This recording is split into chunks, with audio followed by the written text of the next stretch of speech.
Praise the Lord. கர்த்தருடைய பரிசுத்த நாமத்துக்கு ஸ்தோத்திரம் உண்டாவதாக. இன்றைய தேவ வாக்கு எரேமியா 33 அதிகாரம் 6வது வசனம். இதோ நான் அவர்களுக்கு சௌக்கியமும் ஆரோக்கியம் வரப்பண்ணி அவர்களை குணமாக்கி அவர்களுக்கு பரிபூர்ண சமாதானத்தையும் சத்தியத்தையும் வெளிப்படுத்துவேன். ஹல்லேலூயா.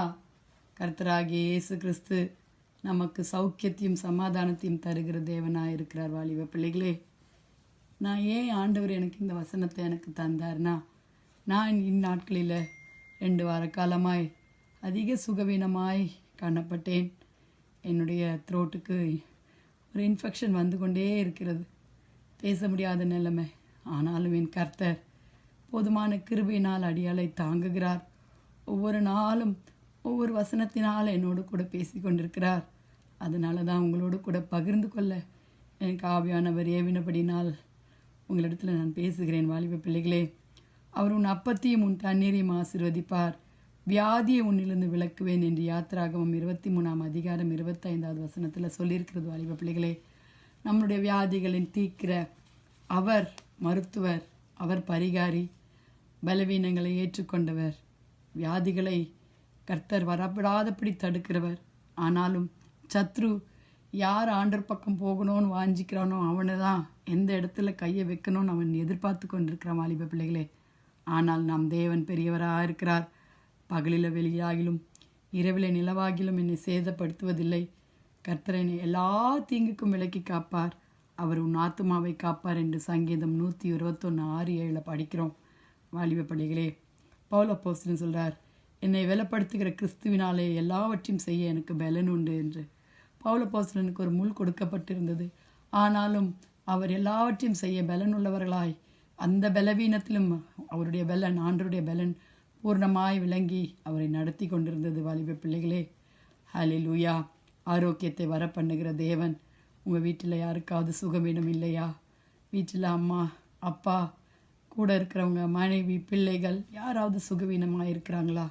அவர்களுக்காக நம்ம ஜெபிப்போம். ஆரோக்கியத்தையும் சமாதானத்தையும் தருகிற தேவன். ஹல்லேலூயா.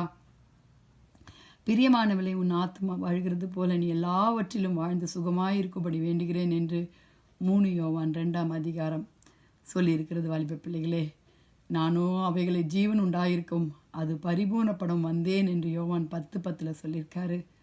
நம்மளுடைய பாவங்களை நம்மளுடைய வியாதிகளை சுமந்திருக்கிற தேவாட்டுக்குட்டி அவர் ஒருவரே. அல்லேலூயா.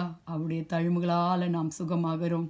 அதற்காக நாம் தேவனை ஸ்தோத்தரிப்போம். வாலிப பிள்ளைகளே, கர்த்தர் செய்த எல்லா விதமான நன்மைகளுக்காக நாம் ஸ்தோத்தரிப்போம். வாலிப பிள்ளைகளே, ஒவ்வொரு நாளும் ஜீவனோடு கூட ஆண்டவர் வழிநடத்துகிறார்.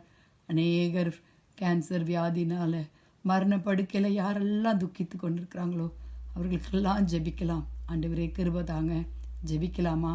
துதிகளின் மத்தியில் வாசமாக இருக்கிறவங்க பரலோக தேவனே, அப்பா, அருமையான இந்த காலை வேலைக்காய் நன்றியோடு துதிக்கிறோம். அப்பா, என் நாமத்தினால் பயந்திருக்கிற உங்கள் மேல் நீதியின் சூரியன் உதிக்கும், அதன் சட்டைகளின் கீழ் ஆரோக்கியம் இருக்கும், நீங்கள் வெளியிலே புறப்பட்டு போய் கொழுந்த கன்றுகளைப் போல வளர்வீர்கள் என்று மல்கியா 4 அதிகாரம் 2 வசனத்தில் சொன்னது போல ஆண்டவரே, நாங்கள் உங்களுடைய பிள்ளைகள் ஆண்டவரே, ஆரோக்கியத்தையும் சமாதானத்தையும் கட்டளையிடுங்கப்பா. ஒவ்வொரு வீடுகளிலும் ஆரோக்கியத்தை கட்டளையிடுங்க ஆண்டவரே. ஒவ்வொரு வீடுகளிலும் உங்களுடைய கிருபை தாங்கட்டும் ஆண்டவரே. ஒவ்வொரு வீடுகளிலும் உடைய வல்லமை தாங்கட்டும் சுவாமி. நிலைக்கால்களுடைய ரத்தத்தை தெளிக்கிறோம் ஆண்டவரே. வியாதிஸ்தர்களை சுகப்படுத்துங்க, மரணத்தில் போராடுகிறவர்களை சுகப்படுத்துங்க ஆண்டவரே. எல்லா விதமான கர்த்தாவே, கேன்சர் வியாதிகளுக்கு சுகத்தை தாங்கப்பா. எக்ஸாம் எழுதுகிற பிள்ளைகளுக்கு கர்த்தர் ஜெயத்தை தாங்க ஆண்டவரே, ஞானத்தை தாங்க ஆண்டவரே. ஊழியக்காரர்களை ஆசீர்வதிங்க, தேவைகளை சந்திங்க, தேசத்தை பாதுகாத்து கொள்ளுங்க. தேசத்தை கர்த்தாவே அமெரிக்கையோடு நடத்த உதவி செய்யுங்க சுவாமி. துதிகன மகிமை உமக்கே செலுத்துகிறோம். மீட்பர் இயேசுவின் மூலம் ஜெபம் கேளும் பிதாவே.